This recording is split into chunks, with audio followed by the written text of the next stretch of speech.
My name is Doug Noll. I'm a mediator from California, and I have been asked to talk about the future of mediation. So I want to start off by talking about litigated disputes, and which is where a lot of commercial mediation is these days. I think that tort cases are going to remain the same. There's not going to be any major change in the mediation of personal injury cases or medical malpractice or other cases like that, unless there are major changes structurally in the insurance industry or in the litigation system. For commercial and business disputes, we might see earlier and more frequent use of mediation. However, companies that have signed on to the CPR Institute rules have not really been adopting mediation, early mediation for many disputes. So I think there'll be a slow change there. Growth areas in terms of litigated disputes, I think, are going to be in the areas that have been traditionally covered by the courts of equity. So this would be family law disputes, where I think there are going to be dramatic increases in the mediation of family law disputes of all kinds. I also think that we're going to see a dramatic increase in mediation of probate and estate disputes because there's going to be greater acceptance that mediation preserves relationships. And I think that bankruptcy has now shown that there have been some fairly successful mediations in high-profile municipal bankruptcies. And I think that's going to lead to an expansion into an area that traditionally has not seen much mediation. In terms of non-litigated disputes, I think that, as we have seen over the last 25 years, there's going to be a very slow adoption by the general public as people become less and less confused over mediation and mediation. There's a strong Western culture bias against negotiation and peacemaking of conflicts in general, and I think that bias is going to continue to impede the growth of mediation. But I think that there's going to be a slow erosion of ignorance as more and more people are educated, and mediation will become more and more mainstream as a practice. In the criminal area, I think there is a potential for explosive growth in mediation as the limits of retribution and punishment are recognized. And so I think restorative justice as a process will continue to grow in the United States.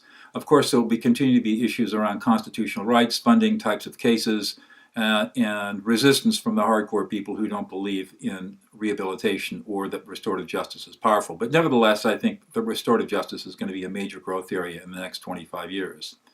In community mediation, I don't think there's going to be much change. It's still going to be plagued by funding shortages, and although they do brilliant and great work, again, the governments are not going to be supporting them, and it's going to be very hard to find money to continue to support these programs in any more meaningful way greater than what exists today.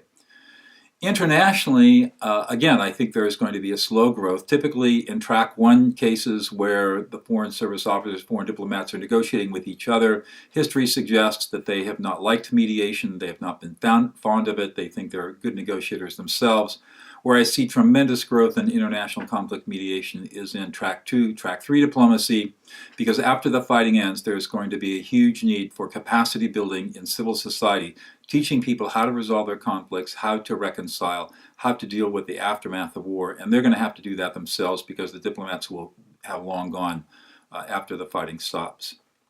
In terms of mediators, I think we're going to see over the next 25 years a continued stratification of mediators. There's going to be a slow recognition of advanced degrees and experience as factors in mediator selection. There'll be a reduced reliance on retired judicial officers as mediators because people will begin to recognize, as they're recognizing now, that people with advanced degrees in conflict resolution, dispute resolution, and mediation typically have more knowledge about how to resolve conflicts than people who simply come off the bench with no training whatsoever. I think there's going to be mediation will remain a highly personalized service.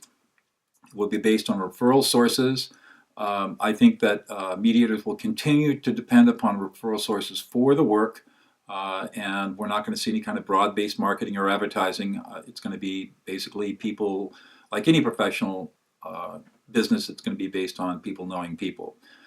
In terms of career tracks, I think that young people interested in mediation are still going to have to go out and work for 10 or 15 years, get some gray hair before they can actually enter into a mediation practice, although I do think that opportunities for mediation skills will develop.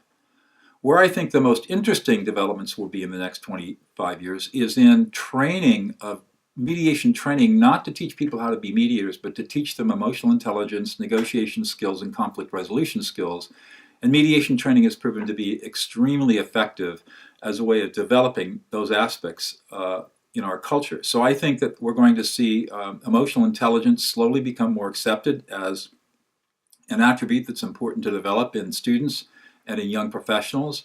And I think we're going to see that mediation training will start reaching out to significant populations, such as prisons, where I've been doing a lot of work over the last 5 years, in schools, where I'm starting to do a lot of work.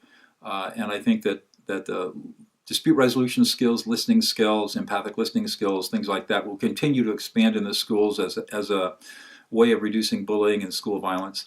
I think that HR professionals will begin to see mediation training as an effective way of dealing with low emotional intelligence in the workplace. And finally, I think that we're going to see an expansion of ombuds practices where people are called in to act as basically honest brokers to resolve disputes within organizations. So I think the future of mediation is bright, but I do not think it's going to be explosive. I think it's going to slowly work its way into our culture, into our society. And in 25 years, I think we will see many more people practicing mediation, many more people trained in mediation, and of course the effect of that will be to help people resolve conflicts peacefully, efficiently, and effectively without having to resort to the courts. So I'm Doug Noll. If you're interested in my work, you can go to dougnoll.com, DOUGNOLL.com. My mediation site is Noll, NOLL, Associates.com, and thanks for listening.